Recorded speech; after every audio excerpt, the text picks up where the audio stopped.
Teman-teman, penegakan aturan atas pelanggar PPKM darurat jadi salah satu kunci keberhasilan untuk meredam COVID-19. Namun nyatanya penegakan aturan di lapangan tidak gampang sama sekali. Ada dilema dan persoalan yang dialami para petugas di lapangan. Sendiri, ibunya nggak ada. Bilang saya mau ke rumah sakit, saya mau ke rumah sakit. Ibunya mana? Nanya kamar, Pak. Saya ditolak kamar.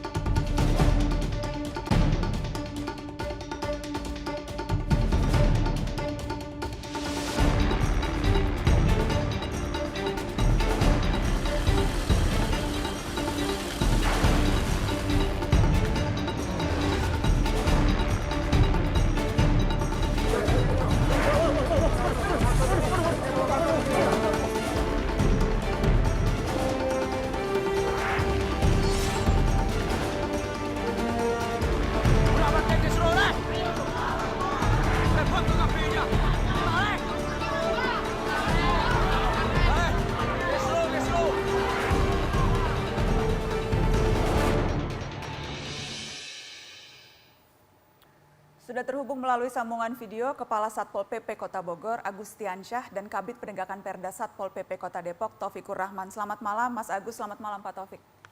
Malam, Mbak Nana.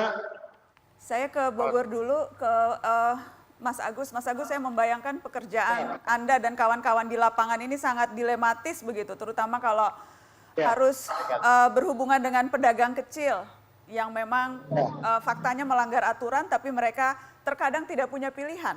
Bisa diceritakan apa yang kerap Anda temui di lapangan? Ya, makasih Mbak Nana. Jadi kami di Kota Bogor memang selama pembelakuan PPKM darurat ini banyak sekali yang kami hadapi di lapangan, terutama berkaitan dengan para pedagang kaki lima yang berjualan di malam hari. Mereka berjualan jam 5 buka tenda, lalu jam 8 sudah kita minta buat tutup. Jadi artinya sangat kurang sekali kesempatan mereka buat mencari rezeki untuk ke rumah mereka. Di Kota Bogor ini kami menerapkan pola-pola tegas tapi humanis kepada para pedagang. Kami menyampaikan sosialisasi peraturan PPKM ini kepada para pedagang dengan cara yang humanis.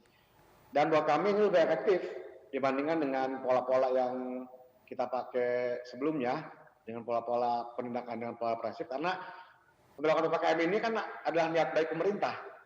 Nah, niat baik ini harus disampaikan dengan komunikasi yang baik kepada para warga, kepada seluruh warga. Jadi niat baik dan komunikasi yang baik, insya Allah akan menjadi hasil yang baik. Demikian, Mbak Nana. Apa biasanya yang disampaikan ketika kemudian Anda menemukan begitu fakta bahwa ya ternyata memang aturannya dilanggar? Apa yang biasanya disampaikan mereka, Mas Agus? Ya, jadi kami sampaikan, Bapak Ibu silakan dikemasi barang-barang jualannya. Waktunya sudah lewat dan semacamnya. Tapi saya lapor ke Pak Wali Kota, ke pimpinan, bahwa ternyata yang terpenting bukan di situ, tapi di pembatasan kerumunannya. Karena kita batasi adalah kerumunan orangnya. Jadi kita sepakat penekanan ada pada pengunjung tidak boleh makan di tempat. Kalau dia buka lewat jam, ya selama tidak ada meja kursi di tempat dia berjualan, salah satu tidak masalah, tidak mengundang orang buat berkerumun di tempat mereka berjualan. Jadi ada quote-unquote dispensasi di lapangan begitu ya, yang Anda berikan, melihat situasi dan kondisi.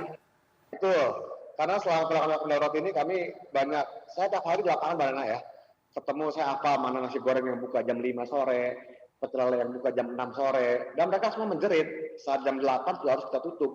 Gitu. Jadi saya rasa kurang bijak juga kalau kita menekan mereka dengan penindakan-penindakan terus-menerus. Tapi kalau kita sudah beri dispensasi ini, artinya kita sudah berikan kebijakan untuk bisa berjualan sedikit melewati jam yang ditentukan, tapi mereka masih menyiapkan meja kursi, itu baru kita tindak.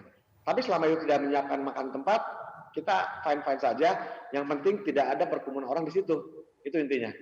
Oke, saya ingin ke Depok dengan Pak Taufik, Kabid Penegakan Perda Satpol PP. Pak Taufik, saya lihat Anda sedang di Jalan Raya ya Pak Taufik, persisnya di mana Pak? Betul Mbak Nana, sedang di Jalan Raya, giat penyekatan malam hari ini yang kita lakukan setiap malam dan setiap hari dengan rekan-rekan dari TNI, Polri, dan Dishub, Mbak Nana. Apa bisa cerita ke mata najwa Pak Taufik, dilema yang harus Anda hadapi di lapangan saat ini? Dilema yang sering kita hadapi di lapangan memang terhadap pengguna jalan yang ingin melintasi jalan. Ini seringkali terjadi cekcok dengan petugas karena kepentingannya, ya. Dengan dalam aturan kita memang membatasi mobilitas warga yang keluar dari Depok bahkan masuk ke Jakarta dan dari perbatasan. Nah ini harus ada, ya, sektor-sektor yang menerangkan bahwa mereka memang boleh melintas seperti tenaga kesehatan, kemudian pekerja sektor esensial dan kritikal ini bisa dengan menunjukkan surat. Kalau sekarang namanya surat keterangan registrasi kerja yang dari Jakarta itu, kalau di Depok namanya surat identitas kerja sektor prioritas. Nah ini sering mereka tidak punya dan kita harus berdebat di lapangan itu, Mbak Nana, kira-kira. Seringkali perdebatan itu akhirnya berakhir dengan apa, Pak Taufik? Rata-rata mereka akhirnya ya pasrah atau bahkan sempat ada yang melawan. Kita lihat di beberapa daerah begitu ya, sempat ada perlawanan. Atau kemudian mungkin saja Pak Taufik memberikan dispensasi kepada mereka yang memang tampaknya harus lewat jalan? Betul, Mbak Nana. Jadi ini sering terjadi, tetapi kita memang sesuai dengan perintah dan aturan yang ada, ini tetap kita seleksi supaya Jakarta juga tidak kewalahan. Nah ini nanti hal-hal yang sifatnya debat di lapangan, ini akan kita selesaikan secara baik-baik. Sepanjang ini Depok alhamdulillah dari penerapan PPKM darurat tanggal 3 Juli sampai sekarang ini, penyekatan ini alhamdulillah tidak ada yang sifatnya anarkis atau adu fisik, ya, hanya sifatnya adu mulut kecil, argumentasi di lapangan begitu, Mbak Nana. Tapi teman-teman Satpol PP nggak ada yang kepancing emosi kan, Pak Taufik? Alhamdulillah baik di pengawasan operasional maupun di penyekatan, teman-teman dari Satpol PP, TNI, Polri belum ada yang terpancing gitu. Kita juga senantiasa mengimbau kepada warga masyarakat untuk menyampaikan keluhannya secara sopan lah, ya, kepada petugas biar bisa argumentasinya itu dan surat-surat yang mereka terima, apa yang mereka miliki atau identitas itu bisa diterima oleh petugas. Begitu. Biasanya curhatnya apa, Pak, warga? Curhat ke Pak Taufik atau ke teman-teman soal PPKM ini, apa yang kerap kali mereka sampaikan? Ya, banyak sih, Mbak. Di antaranya kadang-kadang ibu-ibu, ya, mama yang ingin buru-buru gitu ya. Ketujuannya ini sekali ini ngapain sih disekat-sekat, kita mau banyak lah. Kalau pencari kerja atau pekerja ini kita mau cari uang, keluarga kita juga butuh cari makan segala macam. Ya kita bilang boleh melintas gitu ya, tapi kita udah kasih opsi bahwa jalan lain pun bisa nanti sampai tujuan, ya. Tetapi ngotot ingin melintasi jalan yang emang kita lakukan pembatasan mobilitas warga gitu, Pak. Terus saya ingin tahu Pak Taufik dan teman-teman ketika kemudian ada yang sampai saya harus cari makan ini, harus kerja, kalau nggak lewat nggak bisa cari makan begitu. Itu apa yang Pak Taufik kemudian terbersit di benak begitu ketika dengar itu? Kalau secara manusiawi sih memang kita sama ya, Pak, dengan tadi Kota Bogor juga tadi sudah menjelaskan terhadap pembatasan operasional usaha gitu ya. Nah ini juga di jalan. Cuma memang nanti kita secara aturan ya harus kita tegakkan. Kemudian secara humanity kita juga melihat mana yang memang argumentasinya dan dokumentasi lengkap atau bisa melintasi ya kita persilahkan. Sepanjang itu masih bisa memenuhi syarat gitu, Pak. Untuk menghindari debatable di lapangan. Saya ke Kang Agus, ada bukti ini bukan di daerah Anda begitu ya, tapi kita sempat lihat ada video yang viral ketika warga kemudian mengatakan kalau Bapak pakai seragam masih digaji Pak tiap bulan, kalau kami jualannya betul. di jalanan begitu, kalau nggak kerja nggak dapat uang Pak gitu. Saya membayangkan bagaimana kemudian Anda harus menjelaskan posisi ini ke warga yang menghadapi dilema sebesar ini. Ya, jadi memang yang tadi sampaikan bahwa pola komunikasi ini mesti baik sama warga. Mereka melihat petugas ya Anda tiap bulan digaji, dapat uang tiap bulan dari pemerintah, tapi kami kan hitungannya hari ke hari. Jadi yang terpenting adalah gimana kita menyampaikan kepada masyarakat kita, Bapak ini salah, yang benar tuh ini aturannya sudah atur PPKM. Tapi cara penyampaiannya itu yang terpenting, Mbak Nana. Kalau komunikasi ini akan sampai kepada warga kalau kita menyampaikan dengan cara yang baik.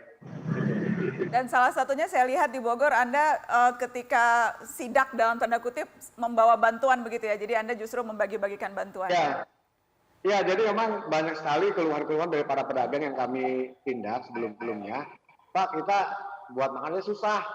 Jadi kami hadir ke sana itu bahwa negara tidak hanya menindak, itu memberikan solusi, gitu. Dan yang terpenting itu masyarakat saat ini kan sedang sakit, sedang sulit, dan tidak boleh nggak tambah sakit. Nah itu yang jadi pedoman kami, bagaimana cara supaya masyarakat yang salah pun bisa kita tindak dengan cara-cara yang baik dan humanis. Baik. Terima kasih sudah berbagi di Mata Najwa malam ini, Mas Agus. Sama, Mbak Nana. Pak Taufik, terima kasih sudah berbagi. Selamat bekerja. Ya, sama-sama, Mbak Nana. Banyak yang titip pesan, mudah-mudahan bisa terus adil dan jaga emosi ya Pak terhadap warga yang saat ini juga sedang kalut. Mudah-mudahan Satpol PP-nya jangan harus terus perhatian sama warga ya Pak, cara-caranya juga. Mudah-mudahan bisa jadi contoh di daerah-daerah yang lain, Bogor dan Depok. Terima kasih banyak, sehat-sehat terus, selamat bekerja teman-teman. Itu dilema para Satpol PP. Dilema lebih berat tentunya dirasakan oleh kepala daerah. Saya akan minta curhatan kepala daerah setelah pariwara. Tetap di sini.